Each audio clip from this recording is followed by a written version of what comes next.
Welcome back for our next session, and I have my new guest with me. This is Ron Mackey, and Ron, welcome to the show. Nice to be here, Tom. Okay, we have Ron here, and off to the side we have Daisy. His wife came with him over from Las Vegas, and I'm just so glad to have both of them with us.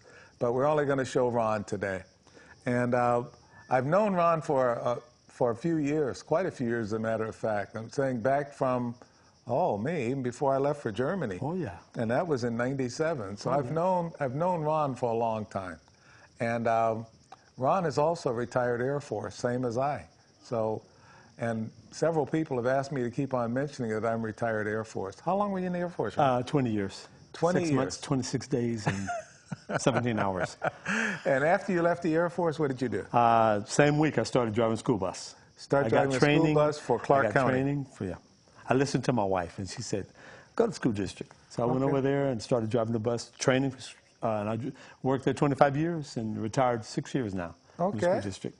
So from the Clark County School District, and we wish we could have kept him and moved him over to Nye County. I'm sure he would have loved that too. Yes. But he did Clark County, still lives in Las Vegas. But today we're going to have him talk about domestic violence. Now, our previous guest talked about homeless children and some other things, as Linda Fitzgibbons, when she was talking about all the things that she does within Nye County. And so now we have Ron, and he's going to be telling us more about domestic violence, how to identify it, just everything about it. And he's also written a book about it as well. And we'll talk about that later on. But Ron, again, I want to welcome you to the show, and there is so much to cover. Yes, it is. While I was driving the school bus, I went back to school. Okay. At 39 years old, went to community college, got my associates, and then got my bachelor's in 2004. Okay.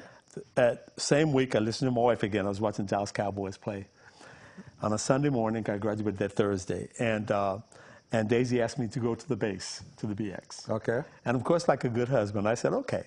So as I went into the BX, going into the BX, a friend of mine who retired from the military was coming out, and I found out about the domestic violence classes, which I just graduated with the domestic violence, with a bachelor's, and then I started working there. I've been there 15 years now. Oh, fantastic. The city of Las Vegas Municipal Court. So I've been there 15 years. At the same time, I was driving the bus. So you've had a variety of areas of expertise. Yes, here. I've been blessed with many. Yeah. Hey, blessings are still pouring down on this young man. So we're so glad to have him with us today. And I'm going to tell you again, as I always do, be sure you have a pen, pencil to write down some of the information. Ron's going to give you some numbers that you can call if you have anything you'd like to report. And always, if there's an emergency, of course, you're going to dial 911. Yes. But if it's not an emergency situation right at that time, you just want to make a report, then write down the number so you can make those calls, make the reports. We want to do away with domestic violence completely. I want to talk about the Nevada law, battery domestic, and the Nevada Revised Statute 33.018 acts which constitute domestic violence. Domestic violence occurs when a person commits this particular list of things: a battery, which is unlawful use of force, an assault, which is verbal, compelling the other by force or threat of force to perform an act from which the other has the right to refrain, or to refrain from an act which the other has the right to perform, a sexual assault, which is rape, and there's also a spousal rape. So if the husband beats the wife up, and then they say, okay, go take a shower and go to bed, I'll meet you in the bed, and he, tries to coerce her into sex, and he does, and she says, no, that's a spousal rape, which many people did not know about. And this is under NRS 33.018. Yes. Knowing, purposeful, or reckless course of conduct intended to harass the other. Such conduct may include, but is not limited to, stalking, physically or any form of social media, arson, trespassing, larceny, destruction of property. That's your property or her property. Carrying a concealed weapon without a permit, because when you have a domestic, that leads into that. That could be a felony. Yes. A false imprisonment, unlawful entry of the other's residence, or forcible entry against the other's will if there's a reasonable, foreseeable risk of harm to the other from the entry. Okay? And now, then it Ron, goes... before yes, you go yes, on with this, yes. one of the reasons I feel that you're saying this, and I need you to confirm this for me, you're telling people this because some people may violate the law and not know it. That's right. So just by listening to what Ron has just told you, you may cross that line and be unaware of it, and then you end up, it's a felony. That's right. Well, it's a misdemeanor, but if you have 3 domestics, that's a felony. Okay. To a year in prison.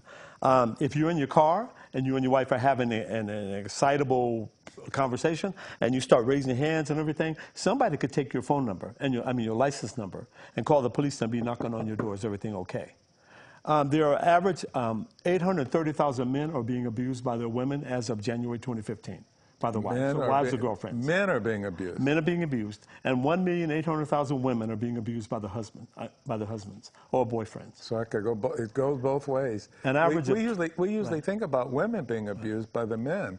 We don't think so much about the men being abused by the women. We've got about 6 classes of women right now in domestic violence classes. Wow. Okay. And there are also about 1,200 women per year being killed by their husbands or boyfriends. Yep. And about 400 to 500 men are being killed by their girlfriends. Oh. We just had the situation where, two 20-year-olds, a male, female, and it was a murder-suicide. That was in Las Vegas just recently. Las Vegas just recently. Yep. He shot her and then shot himself while he was driving. So he probably wanted to hurt some other people too. But it happens. It does happen.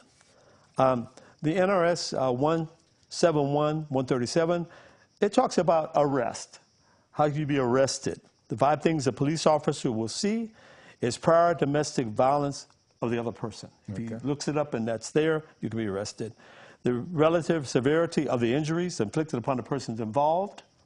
If you're both fighting, it's the one who's the most aggressive is going to jail.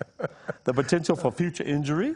I'm laughing not so much because of the situation, but it's the idea that some people feel that I have a right to do this. Right.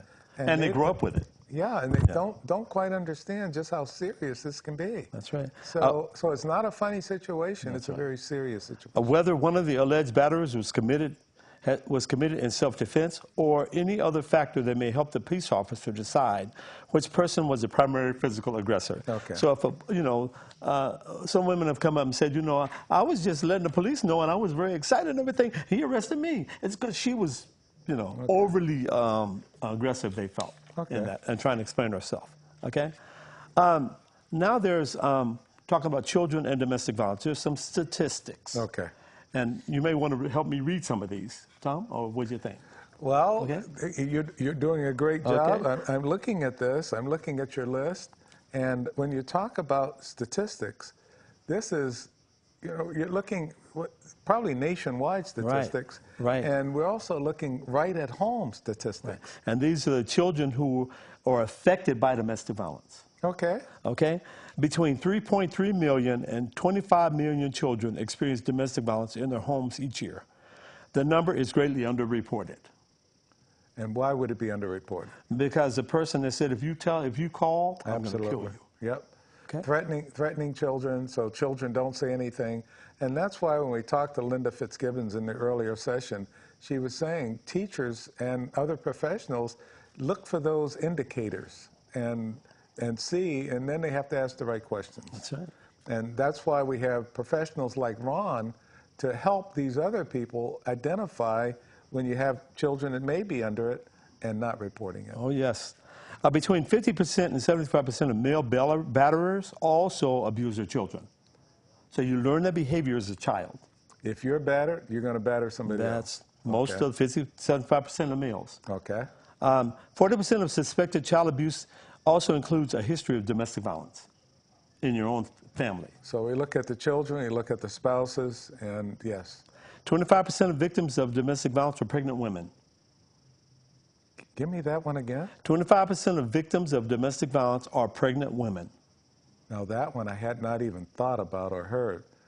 To think about somebody hurting a woman while she's pregnant is just something, well, it'd be hard for me to even envision. And he's probably, well, a lot of the situations where the man is cheating. The man is cheating on her husband. She finds out about it. They have an argument, and then they get it escalated. Yes, we got to take care of our women. And one other thing to mention, if you're having an excitable situation, escalated situation in your home, and the neighbors hear about it, they're going to call 911. And they're going to say, he said he's going to kill her next door. And the police are going to come. And now, it used to be where the policeman would come and take you somewhere for 12 hours or whatever. Now, the DA will pick it up. As soon as whoever the one is arrested, the DA picks it up. Wow. And they can't, and even if the other person does not press charges, the DA will pick it up. Okay. On the most aggressive.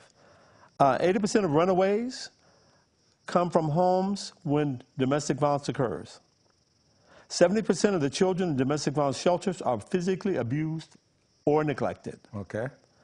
Young criminal offenders are 4 times more likely to come from abusive homes. 63% of boys ages 11 to 20 arrested for homicide have killed their mother's assaulter. Yeah. 70% of men in court-ordered treatment for domestic violence witnessed it as a child. Okay. Girls from homes with domestic violence are 6.5 times more likely to be sexually assaulted and more likely to become pregnant as a teen. Wow. And then the last one here, boys from homes with domestic violence are 4 times more likely to abuse in a dating relationship, 25 more times to commit rape as an adult, 6 times more likely to commit suicide, have a 74% greater chance of committing crimes against others, and 24 times more likely to commit sexual assault as an adult, and 1,000 times more likely to commit violent acts against an adult partner or their children. Now, these are statistics, and we understand that. But these are things you really need to listen to because these are indicators. These are indicators that we need to be aware of, and at the same time, without condemning or condoning it, condemning people just because you hear something or think something. We don't want to look like we're condoning it and saying it's no big deal. That's because right. It is a big deal. That's right. Okay. So neighbors, somebody asked me, some of the people in my class asked me, Ron, what if you hear some neighbors next door making, bumping and thumping and all that stuff? And I said, if it gets out of hand, it's going for a long time, and the voices are raised and screaming and hollering, I'm going to call 911.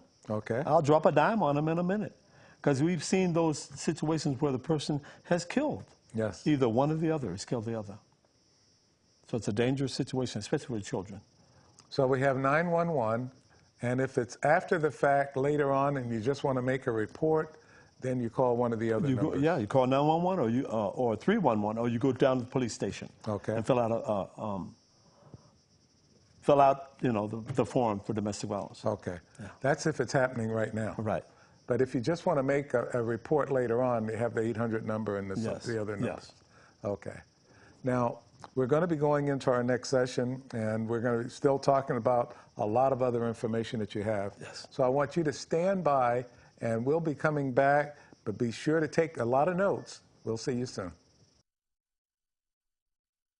Welcome back to our final session. I always hate it when this ends, this part comes. I keep saying it every show because we run out of time looking at so many different items. And this is where we're going to continue talking to Ron Mackey.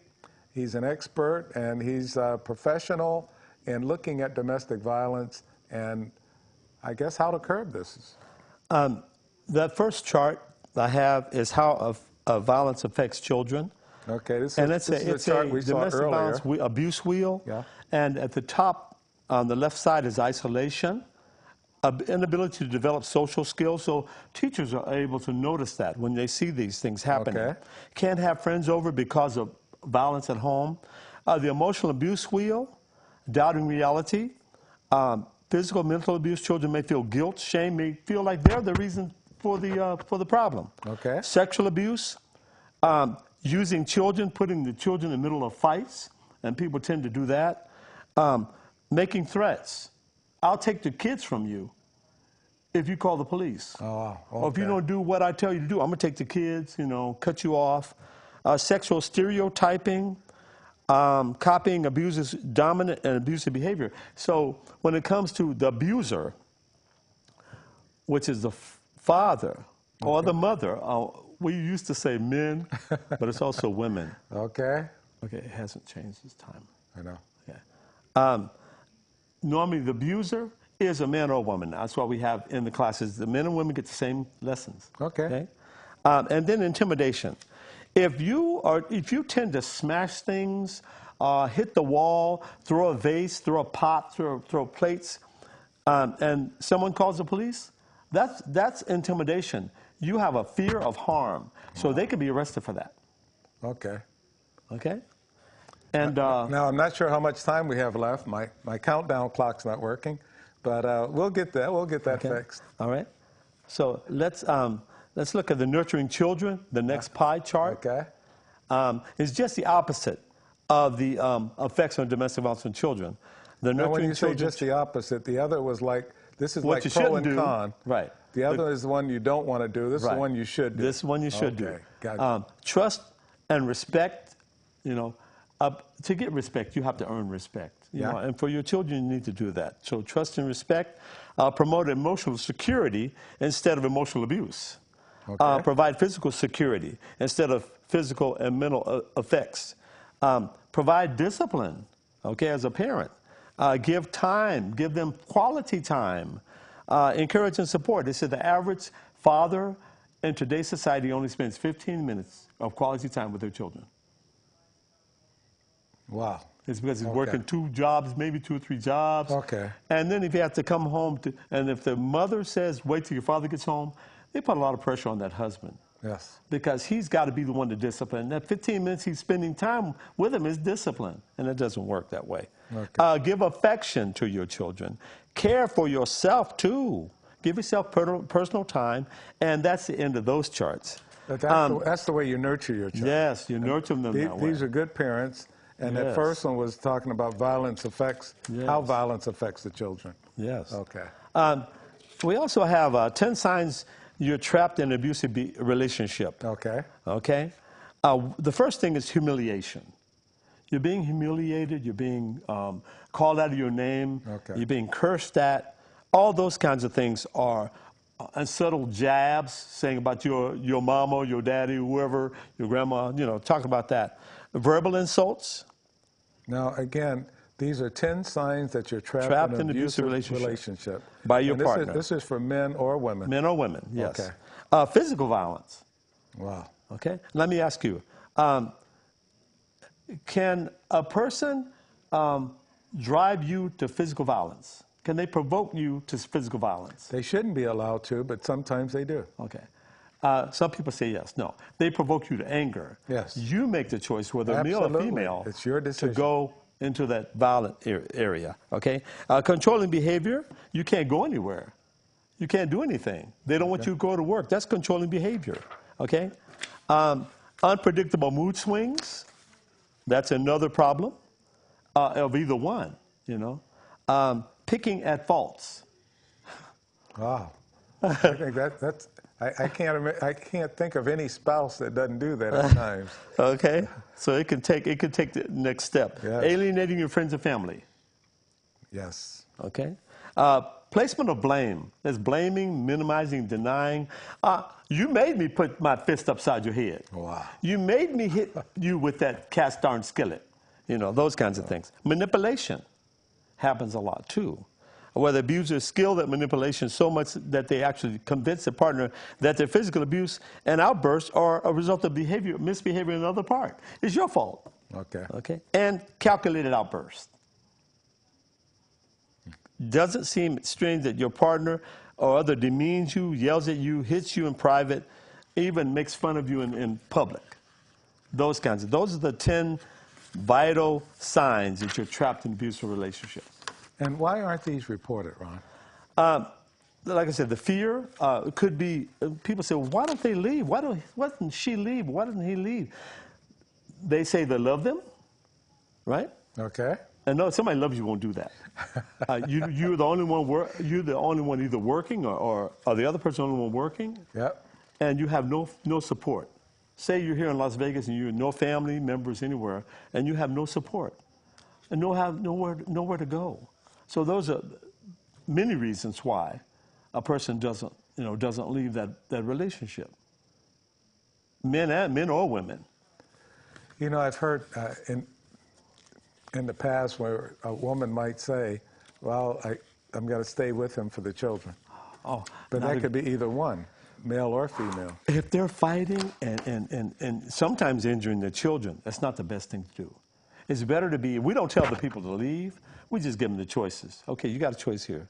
Either you want to stay in that relationship and let your children grow up in the same situation, or you can maybe be better to be apart and go through the court system. You know, some people say they don't like to do that, but go through the court system where you can, the judge can say, okay, you have it, the child Sunday through Thursday, and maybe some people get along better that way. Okay. Rather than the volatile situation going on in the house. You know, that's one of the reasons I think we always need to have counseling. We need to have counselors such as Ron to come in and just explain all this to you, because yeah, some people are afraid. Some people are afraid to report. Some people are afraid of just being in the situation. And I think he said earlier, it's shameful. You don't want to tell somebody that you're in a situation like this. That's right. And then how do you get out of it? Seeing a counselor, somebody that's not part of your family, not a friend, Right. but somebody that can just separate and look at the entire situation for you and let you make the right decision. And the hotlines we put up earlier can help.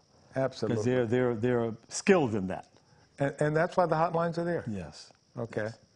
If you have a situation like that, don't hesitate to call one of the hotlines. And if you know about an abusive situation, 911. That's right. Okay. That's right. Counting on you to do that. That's right. Okay. Now, what else do we have? Ron is also an author, and he's done some things. Let's talk about this book that you wrote. Okay. I was driving the school bus at the time. Oh, okay. And I thought about writing a book on why the kids are, you know, some of the kids are kind of troublesome. So I looked it up to see what the problem was, and part of the problem was that the parents did not have some kind of set discipline for the kids. Discipline means to teach, not to beat, but to teach. Okay. Okay. So some of them had no idea, because maybe they didn't grow up in a family where they had that type of thing. Okay. But I wrote the book. It's called Parenting the Bottom Line, and it's you could read it at Barnes and Noble or any one of the bookstores, and online. And I put in different tips, like example of my parents, how I was afraid to disappoint them. Yes. And I talked about when it comes to spanking, all 50 states say a parent has the right to use reasonable and appropriate physical force to the children. And most of the laws say what you shouldn't do. Okay. Don't hit them with anything except your hand, open hand on rear, and that's it. But fists and all that kind of stuff is not the way to do it, and it'll get you arrested, So I wrote the book, and it opens up with a little boy named Tommy who was in the store throwing a temper tantrum. Wait a minute. When I grew up, I was Tommy. 4-year-old throwing a temper tantrum. Mom didn't know what to do, so she just took him out of the store because that's all she could do. But if you learn, there are parenting classes you can go to as well. Yeah.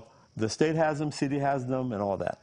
But I have in that, the book is interesting in that, like I said, you read it at the bookstores, but I have 17 questions at the end of the book. Okay. And if you got a pencil, just write the questions down, see how you do with this. Okay. Number 1, do you love your children? Okay. Number 2, do you tell them that you love them every day? Very important. Okay. Number 3, do you know where your children are at all times? That's sometimes difficult, but you should. Number 4, do you know the names of your children's teachers and principal at school? You got to know that. How much quality time do you spend with your children each day? We mentioned quality time before. Yes. Number 6, do you know the types of clothes your children wear to school? Okay. Is that important? Yes, it's important. Because if children change clothes when they're in school, you need to know that. That's right. Number 7, do you know your children's friends by name? You got to know them too. Number 8, do you allow your children to make their own decisions? It depends on the age. Okay. Number 9, is mutual respect between you and your children practiced at your home? As a school administrator, I found that many times it was not. It wasn't practiced at home, which means students are not going to practice it when they're out. Do you assign your children chores to do around the house? I know my parents did. And my parents did, but I know in some cases, parents, they find it easier to do it themselves. And it taught me good work ethics. Yes. Do your children ever tell you that they hate you? I think every parent has heard that, and it's not Why do something they say you should that? hear. They're just angry. They're trying to manipulate you. Oh, yeah, So absolutely. if they say they hate you, say, I love you, though. You know. Yeah. Do you set ground rules for your children to follow, and you follow up when the rules are broken? How often do you eat at a dinner table with your children? You know, I think that's very important because so many families do not sit down and eat. Do you help your children with the homework? Does your family take time to go to a place of worship? Do you set curfew time for your children? And do your children ask if they go out, or do they tell you they're going out? Wow. Okay. Now, all these questions are in the book. Yes, at the end of the book, at the very end of the book. At the end of the book. So you can go ahead and get the book and learn more about this, or you can call Ron and ask him some questions. Yes. And Ron, if they wanted to call you, my number is 702-267-7145. Repeat that number, please. 702-267-7145. Okay. That's if you want to get in touch with Ron to ask him any of the questions about any of the things he's covered. He's covered so much here tonight, and this is what it's all about. Now, we'll see you again next month with new guests, so take care and be safe. Thank you.